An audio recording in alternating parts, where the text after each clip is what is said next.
जय हिंद मित्रांनो, आपल्या टेक चॅनलवर मी सर्वांचं मनापासून स्वागत करत आहे। आजच्या या व्हिडिओच्या माध्यमातून आपण अतिशय महत्त्वाची माहिती, तुमच्या आमच्या सर्वांच्या जिव्हाळ्याचा प्रश्न, कोणत्या शिक्षकांना किती पगार मिळतो।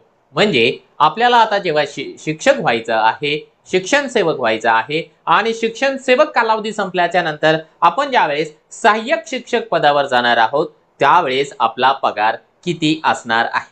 अतिशय जास्त महत्त्वाचा हा एक टॉपिक आहे। बऱ्याच उमेदवारांच्या वतीने डिमांड केली जात होती, म्हणून जे आहे तुमच्या डिमांड खातर स्पेशली हा व्हिडिओ आपण बनवत आहोत। परंतु सगळ्या प्रकारच्या शिक्षकांचा पगार पाहण्याच्या पूर्वी आपल्याला जर का येत्या शिक्षक भरतीमध्ये लागायचं असेल आणि आपल्या मनामध्ये काही डाऊट्स असतील, काही गोष्टी आपल्याला या ठिकाणी विचारायच्या असेल तर आपल्यासाठी अवेलेबल आहे शिक्षक भरती गायडन्स बॅच। या गायडन्स बॅच मध्ये तुम्हाला नेमकं काय मिळणार आहे तर लक्षात घ्या, शिक्षक भरतीच्या संदर्भामध्ये एक कंप्लीट व्हिडिओ सिरीज म्हणजे कंप्लीट कोर्स तुम्हाला मिळेल। प्रेफरन्सेस आल्याच्या नंतर त्यासाठी जे आहे तुम्हाला या ठिकाणी विशेष असा सल्ला दिला जाणार आहे, स्ट्रॅटेजी बनवून दिली जाणार आहे। त्यानंतर तुमचे जर का काही प्रश्न असतील तर लाईव्ह सेशनच्या माध्यमातून सोडवले जातील। जर विदाउटला सिलेक्शन न होता विथ इंटरव्ह्यूला सिलेक्शन झालं तर तुमच्या डेमो सेशनची पूर्ण तयारी आम्ही करून देऊ।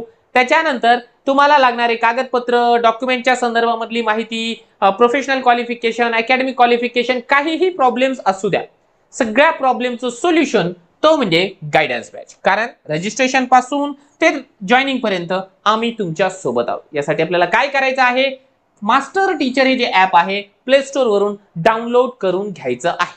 चल मित्रांनो, आता आपण जाऊया आपल्या मुख्य मुद्द्याकडे की कोणत्या प्रकारच्या शिक्षकांना किती पगार या ठिकाणी मिळणार आहे। बघा, लक्षात घ्या, शिक्षकांचे टप्पे आहे। 4 टप्प्यांमध्ये शिक्षक या ठिकाणी जे आहे विभागलेले आहेत। टप्पे म्हणा, गट म्हणा, एकच आहे। 1ली ते 5वीला प्राथमिक शिक्षक, 6वी ते 8वीला उच्च प्राथमिक शिक्षक, 9वी ते 10वीला माध्यमिक शिक्षक, 11वी 12वीला उच्च माध्यमिक शिक्षक, असे हे 4 गट आहेत असं आपण समजून चालूया। चारही गटांमध्ये जे आहे पगार वेगवेगळा आपल्याला पाहायला मिळतो। आता पहिला जर का आपण गट बघितला, बघा सध्या जेव्हा तुम्ही जॉईन व्हाल पवित्र पोर्टल मार्फत, प्रत्येकाला शिक्षण सेवक कालावधी 3 वर्षासाठी करायचा आहे। 3 वर्षासाठी प्रायमरी टीचर जर का असाल तुम्ही 1ली ते 8वी वर्गाला तुम्हाला 16,000 रुपये 3 वर्ष प्रति महिना मानधन मिळेल। 9वी 10वीला जर तुम्ही जॉईन झाला तर 3 वर्ष तुम्हाला 18,000 रुपये मानधन मिळेल आणि जर तुम्ही 11वी 12वीला सिलेक्ट झाला तर तुम्हाला 3 वर्ष लगातार जे आहे 20,000 रुपये मानधन मिळणार आहे। हे तर शिक्षण सेवक कालावधीच आहे। आपण शिक्षण सेवक कालावधी बोलतच नाही आहोत, आपण त्याच्यानंतर म्हणजे आता तुमचा शिक्षण सेवक कालावधी संपलाय तर मग नेमकं पगार किती असेल, पहिला पगार आपला किती असणार आहे त्याविषयी थोडक्यामध्ये बोलणार आहे। बघा, हे जे आकडे आहेत ते आपण बऱ्याच रिसर्चच्या नंतर या ठिकाणी घेऊन आलेलो आहोत। याच्यामध्ये 19-20चा फरक होऊ शकतो, पण बेसिक ज्या गोष्टी आहेत त्या ॲज इट इज आहेत। लमसम थोडाफार पगारामध्ये जे आहे किंचितचा या ठिकाणी बदल होऊ शकतो, कारण पगारामध्ये ना 2-4 गोष्टी या ठिकाणी फॅक्टर्स काम करतात की तुमची सिनियरिटी किती आहे, तुम्ही कोणत्या भागामध्ये राहतात। लक्षात घ्या, प्रेफरन्सेस देत असताना एक गोष्ट लक्षात घ्या, प्रेफरन्सेस देत असताना वर्ग फार जास्त महत्त्वाचा आहे आणि ठिकाण देखील महत्त्वाचं आहे। वर्गाप्रमाणे पगार वाढणार आहे आणि तुम्ही कोणत्या ठिकाणी जॉब करताय, ग्रामीण भागामध्ये करताय, निम शहरीमध्ये करताय किंवा शहरी भागामध्ये करताय, त्याच्यावर देखील तुमचा पगार डिपेंड आहे। त्यामुळे जे आहे पसंतीक्रम देणं साधा काम नाही, सगळ्या अँगलचा विचार करावा लागतो, सगळ्या अँगलचा विचार करावा लागतो। म्हणून जे आहे जर तुम्हाला प्रेफरन्सेस साठी म्हणा किंवा इतर गोष्टींसाठी काही मदत हवी असेल, मार्गदर्शन हवं असेल, गायडन्स बॅच तुमच्यासाठी आहे। चला आता आपण जाऊया आपल्या मुख्य मुद्द्याकडे।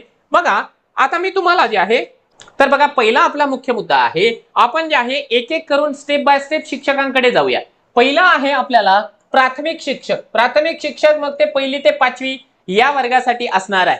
आता प्राथमिक शिक्षकाला जे आहे लक्षात घ्या, पे स्केल जो आहे 1 ते 5 ला S10 लागतो, S10।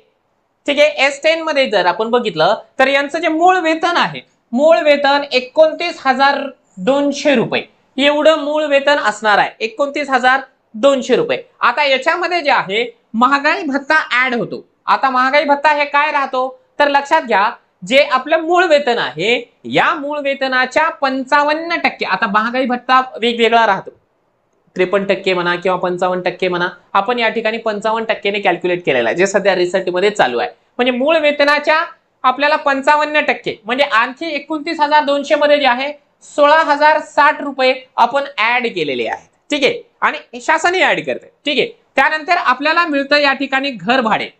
बघा, घर भाडे आपण कोणत्या एरियामध्ये राहतोय, शक्यतो हे जे 9% आहे, 9% घर भाडे हे ग्रामीण भागामध्ये राहतं. म्हणजे खेड्यापाड्यामध्ये जर आपण राहत असू तर आपल्याला 9% घर भाडे भेटते, म्हणजे 2,628 रुपये आपल्याला घर भाडे भेटणार आहे. त्यानंतर आपल्याला टीए भेटणार आहे, टीए ट्रॅव्हलिंग अलाउन्स भेटणार आहे. म्हणजे आपल्याला भेटेल प्रवास भत्ता. प्रवास भत्ता आपल्याला जर आपण ग्रामीण भागामध्ये असू तर 1,350 रुपये या ठिकाणी आपल्याला प्रवास भत्ता भेटतो, 1,350 रुपये. आता हेच जर का शहरी भागामध्ये राहिलं याच्यापेक्षा दुप्पट होतो. ठीक आहे, 2700 रुपये आपल्याला या ठिकाणी जे ट्रॅव्हलिंग अलाउन्स आहे ते मिळतं. आता या सगळ्या गोष्टी जर आपण कॅल्क्युलेट केल्या तर आपण ज्यावेळेस शिक्षण सेवक असू त्यावेळेस आपल्याला पगार आहे मित्रांनो या ठिकाणी 16,000. 16,000वरून डिरेक्टली आपण जे आहे 49,238 वर जाणार आहोत. 49,238 हा आपला पहिला पगार असेल. आता हे तुम्हाला कधी सांगत आहे, ज्यावेळेस आपले जे आहे NPS new pension scheme account open नसणार आहे तेव्हा. म्हणजे सुरुवातीला तर नसतेच, आपण काही कालावधीमध्ये नंतर काढतो. आता जर एनपीएस मध्ये आपलं अकाउंट असेल तर मग आपलं शासन काय करतो माहिती का, आपल्या अकाउंट मध्ये जे आहे एकूणच्या या ठिकाणी जे आहे 14% आणखी पैसे ऍड करतं. म्हणजे ही रक्कम वाढते आणि आपल्या अकाउंट मधले जे आहे 10% रक्कम आणखी कमी काढतं आणि ते एकत्रित करून जे आहे असे एकूण 24% रक्कम जे आहे ते एनपीएस मध्ये ऍड करतं. म्हणजे आपण जे म्हणतो ना पेन्शन योजना, आपल्याला पेन्शन हवी आहे, जुनी पेन्शन बंद झाली, आता एनपीएस झालेला आहे, मग त्यामध्ये जे आहे आपली 24% रक्कम जी आहे त्यामध्ये इन्क्लूड होते. म्हणजे यामध्ये थोडंसं कॅल्क्युलेशन मध्ये मागे पुढे होतं, परंतु आपली जी ग्रॉस सॅलरी आहे 49,238 पहिला पगार आपल्याला असणार आहे. म्हणजे लक्षात घ्या. आता हा झाला प्राथमिकचा. लक्षात घ्या, जसं जसं आपण वरच्या वर्गाकडे जाऊया तसं तसं पगार वाढत जाणार आहे. त्यामुळे जे आहे मी तुम्हाला नेहमी म्हणतो ना, मेरिट खालच्या वर्गाचं कमी राहील, वरच्या वर्गाचं जास्त राहील. कशामुळे बोलत असेल? पगार पगार कारण आपण काम कशासाठी करतोय पगारासाठी करतोय ना, मग पगार वाढतो. ठीक आहे, आता ह्या झाला प्राथमिकचं. आता जाऊया आपण वरच्या वर्गाकडे. आता जे आहे या ठिकाणी प्राथमिक शिक्षकच आहे, परंतु 6वी ते 8वी वर्गासाठी आहे. 6वी ते 8वीला. आता 6वी ते 8वीला S14 स्केल आपल्याला असायला पाहिजे. S14 तिकडे प्राथमिकला जर बघितलं आपण S10 होता, इकडे जे आहे S14 असायला पाहिजे. वर्ग आहे 6वी ते 8वी, परंतु एक ट्रॅजेडी आपल्यासोबत अशी आहे, पवित्र पोर्टल मार्फत नियुक्त झालेल्या शिक्षकांना डिरेक्टली S14 जो स्केल आहे तो लागू पडत नाही. S10च राहतो. ठीक आहे, S10 राहतो. म्हणजे 1ली ते 5वी आणि 1ली ते 8वीच्या शिक्षकांना हाच पगार मिळेल. फक्त त्याच्यामध्ये काय होतं माहिती का, की एकूण शिक्षकांच्या 33% जे आहे आपलं प्रमोशन होतं. 33% शिक्षकांचं प्रमोशन होतं. त्यामध्ये जर आपला नंबर आला तर अशा कंडिशन मध्ये जे आहे आपल्याला एवढा पगार मिळेल. म्हणजे लक्षात घ्या, सगळ्या गोष्टी सेम. फक्त त्या 33% मध्ये आपला नंबर आला नाही तर 49,000. 33% मध्ये आपला नंबर आला तर 64,000. म्हणजे जवळपास 15,000चा डिफरन्स आहे. 15,000चा डिफरन्स. आता हे काय आहे, हे 14 S14 मध्ये काय आहे, 6वी ते 8वीच्या शिक्षकांना मिळायला पाहिजे पगार. S14 नुसार यांचं जे मूळ वेतन आहे तिकडे 29,200 आहे, इकडे जे आहे 38,600 आहे. आता 38,600 मध्ये जे आहे आणखी महागाई भत्ता आपण 55% ऍड केला तर तो होतो 21,230 रुपये. ठीक आहे, त्यानंतर घर भाडे आपल्याला या ठिकाणी 9% मिळतं. मग 9% घर भाडे लावलं तर 3,474 रुपये हे झाले. आणि शेवटी आपल्याला आणखीन ट्रॅव्हलिंग अलाउन्स भेटतं. या ठिकाणी वाहन जाण्या येण्यासाठी जे आहे वाहन भत्ता भेटतो 1,350 रुपये. असं जर का एकूण आपण कॅल्क्युलेट केलं तर हा आकडा या ठिकाणी 64,654 पर्यंत जातो. 64,654 ही ग्रॉस सॅलरी आहे आपली, म्हणजे विदाउट कटिंग. ठीक आहे, पण हा रक्कम आपलीच आहे, ही सगळी रक्कम आपलीच आहे. परंतु लक्षात घ्या, आता आपल्या उमेदवारांनी बरेच प्रयत्न केला की 6वी ते 8वीला त्यांच्या हक्काचं हीच सॅलरी भेटली पाहिजे. शासन देत नाही. आता रिसेंटली जे कोर्टाचा निर्णय आला त्या कोर्टाच्या निर्णयामध्ये फक्त जेवढे पिटिशनर होते त्यांना त्यामध्ये जे आहे ती वेतन श्रेणी लागू पडली S14ची. पण सध्या जे आहे असं समजून जायचं आपल्याला 1ली ते 8वी वर्गाला जे आहे हीच वेतन श्रेणी आहे, S10च आहे, एवढाच पगार मिळणार आहे. आणि लक्षात घ्या, जसं जसं आपण सिनियर होत जाऊ तसं तसं जे आहे याच्यामध्ये इन्क्रीमेंट्स वाढतात. इन्क्रीमेंट वाढले म्हणजे पैसा वाढला.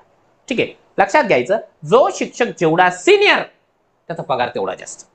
ठीक आहे, सिनियरिटी मॅटर्स. सिनियरिटी मध्ये जे आहे प्रमोशन पण होणार आहे, सिनियरिटी मध्ये पगार वाढ पण होणार आहे. आता जाऊया आपण आणखी पुढे, तो म्हणजे माध्यमिक शिक्षक. माध्यमिक शिक्षक 9वी ते 10वी वर्गाचा, यांना पे स्केल आहे S16 आहे.